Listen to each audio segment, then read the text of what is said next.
ये है दिल्ली दर्पण।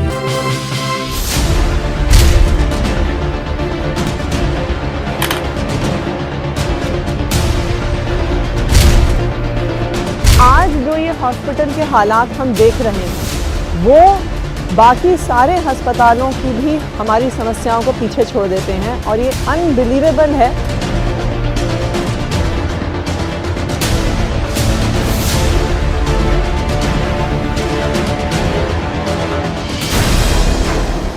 दिल्ली मुखर्जी नगर स्थित राजन बाबू टीबी हॉस्पिटल की जर्जर हालत देखते हुए आम आदमी पार्टी की विधायक आतिशी ने इसे मरीजों और लोगों के लिए जान का खतरा बताया।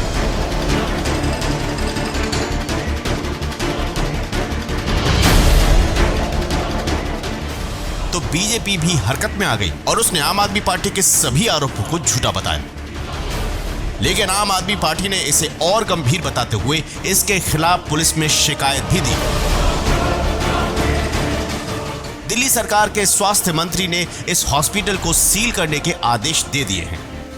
बीजेपी ने इस पर पलटवार करते हुए कहा है कि दिल्ली सरकार को इस तरह के आदेश देने का कोई हक नहीं है। नॉर्थ एमसीडी के मेयर रजा इकबाल ने कहा कि हॉस्पिटल के जिस हिस्से को खतरनाक बताया गया है वहां मरीजों का इलाज नहीं हो रहा है। हॉस्पिटल को लेकर चल रहे इस विवाद पर दिल्ली दर्पण टीवी ने बात की नॉर्थ एमसीडी नेता विपक्ष विकास गोयल से। उत्तरी दिल्ली नगर निगम के राजन बाबू अस्पताल की इमारतों को देखकर अभी ये आदेश जारी कर दिया गया है कि उसे बंद करवा के सील करने का आदेश जारी किया गया है। और इसी मुद्दे को लेकर पहले भी नेता विपक्ष विकास गोयल जी ने भी रिपोर्ट की थी। इसी मुद्दे को लेकर आज हम विकास गोयल जी के पास उपस्थित हैं और उनसे बात करेंगे कि किस तरह से देख रहे हैं कि ये जो इमारत है राजन बाबू अस्पताल की वो क्या सच में जर्जर हालत में है। देखिए, हमने एक वीडियो जारी की थी, मैंने और आतिशी जी ने वहाँ पे औचक निरीक्षण किया था और पूरी वीडियो मीडिया भी हमारे साथ है और पूरी वीडियो हमने जारी की थी और दिल्ली की जनता को दिखाया था कि उस बिल्डिंग की हालत क्या है। वो कभी भी कोलैप्स हो सकती है, कभी भी गिर सकती है। उसके बावजूद वहाँ पर पेशेंट्स का इलाज चल रहा है। देखिए, कभी कोई सी भी अस्पताल में कोई भी मरीज़ जब जाता है तो इस उम्मीद से जाता है कि वहाँ जाकर वो ठीक होकर आएगा, उसका जीवन बच जाएगा। लेकिन भाजपा शासित एमसीडी के हॉस्पिटल राजन बाबू में हालात ये हैं कि मरीज़ की जान बचाना तो आप छोड़ ही दीजिए, जो मरीज़ के साथ उसके परिजन हैं, जो वहाँ पे डॉक्टर्स हैं, जो स्टाफ है, उन सब की जान को उन्होंने खतरे में डाल रखा है। आप खुद जाकर वहाँ पर देखिएगा कि क्या वहाँ पर हालात हैं। बिल्डिंग के सारे जो इमारत होती है पूरी जर्जर हो चुकी है, कभी भी कोलैप्स हो सकती है। उसके बावजूद भारतीय जनता पार्टी के नेताओं में इतनी इंसानियत नहीं है कि ये सब कुछ सामने आने के बावजूद आज 3-4 दिन हो गए कि उनका कोई भी बड़ा नेता अभी तक वहाँ पर गया और उन्होंने वास्तविक स्थिति का जायज़ा लिया हो। सिर्फ अपने ऑफिस में बैठ के बयानबाजी करने के अलावा, भ्रष्टाचार करने के अलावा, अपनी जेब भरने के अलावा उनके पास कोई और दिल्ली की जनता को मरने के लिए मान लो उन्होंने छोड़ दिया है। एक भी नेता उनका वहाँ पर नहीं गया। जबकि आपको मैं बताऊँ, ये जो वार्ड है जहाँ पे ये हॉस्पिटल है, जो मेयर है राजा इकबाल जी, ये खुद उनका वार्ड है और मेयर साहब के पास इतना टाइम नहीं है कि वो अपने ही वार्ड में इस हॉस्पिटल में जो इस जर्जर हालत में है वहाँ जाकर एक वास्तविकता तो देखें कि वहाँ पे है क्या, सिवाय झूठी बयानबाजी के। सर, जो नॉर्थ एमसीडी के मेयर इकबाल सिंह हैं उनका ये कहना है कि उस वार्ड पे जो 9 है और 14 वार्ड उस पर कहीं पे भी इलाज नहीं चल रहा था, जो इमारत जर्जर हालत में है। वो सरासर झूठ बोल रहे हैं। हमने अपनी वीडियो में दिखाया है और मैं तो राजा इकबाल जी को आपके माध्यम से चैलेंज देता हूं कि कल कोई भी टाइम वो रख लें, मैं भी चलता हूं, वो भी आ जाएं, मीडिया को साथ लेके चलते हैं। दूध का दूध, पानी का पानी हो जाएगा।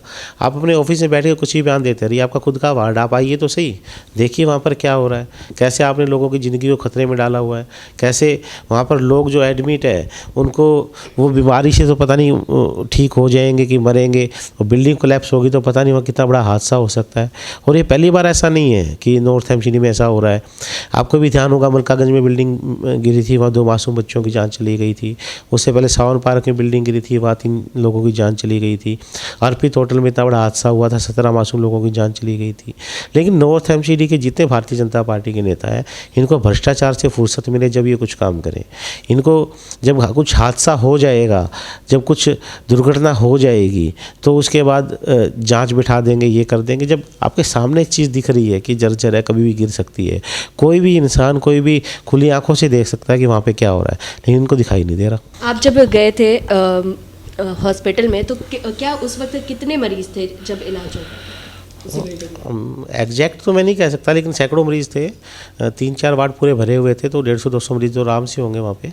इस पर डॉक्टर्स का क्या बयान आया? देखिए, डॉक्टर्स ऑन रिकॉर्ड बोलने से बचते हैं, वो वहाँ पे नौकरी कर रहे हैं, लेकिन जो आप मरीज़ थे वो बड़े परेशान थे, वो खुद डरे हुए थे कि कुछ भी हो सकता है। उन्होंने खुद हमें दिखाया कि देखिए सर, ये ऐसे हो रहा है, ये ऐसे हो रहा है, वो खुद बड़े परेशान थे वहाँ पर। अभी दिल्ली दर्पण टीवी भी पहुंचा था, दिल्ली दर्पण टीवी की टीम भी पहुंची थी, तो उस हॉस्पिटल में इलाज तक के लिए दवाएं नहीं है, ऐसा भी मरीजों का कुछ कहना है। देखिए, आप जब खुद गए थे तो आपने हालात देखे ही होंगे, और जैसे अभी आपने इससे पहले मुझे बताया कि आपको उस बिल्डिंग तक जाने नहीं दिया, सिक्योरिटी गार्ड ने रोक दिया। रिपोर्ट करने की अनुमति। हाँ, तो फिर अगर बीजेपी के नेता इतने सच्चे हैं कि तो फिर वो क्या छुपाना चाह रहे हैं, मीडिया से क्या छुपाना चाह रहे हैं? इनको तो मीडिया का वेलकम करना चाहिए कि आइए देखिए, सब कुछ सही है, आम आदमी पार्टी के नेता झूठ बोल रहे हैं। जब वो मीडिया को वहाँ नहीं जाने दे रहे तो आप खुद समझ सकते हैं कि सच क्या है। तो जैसा कि आपने देखा, हमने विकास गोयल जी से बात की और उनका यही कहना है कि जिस तरह से अभी सत्येंद्र जैन ने आदेश दिया है कि अभी सील करने का, और इस पर लगातार जो है राजनीति जारी है। और उस वक्त भी दिल्ली दर्पण टीवी पहुंचा था जिस वक्त राजन बाबू अस्पताल की इमारत की खबर हर जगह वायरल हो रही थी, हर जगह इसकी वीडियो वायरल हो रही थी। अब देखना है कि क्या ये असलियत है कि नहीं, और ऐसे में जो बीजेपी सरकार है उसका इस पर क्या कहना है। ऐसी तमाम बड़ी खबरों के लिए हमारे साथ बने रहिए और देखते रहिए दिल्ली दर्पण टीवी। लेटेस्ट खबरों के लिए सब्सक्राइब करें हमारा YouTube चैनल या फिर लॉग ऑन करें www.delhidarpantv.com। खबरों की कवरेज और विज्ञापनों के लिए संपर्क करें इस नंबर पर।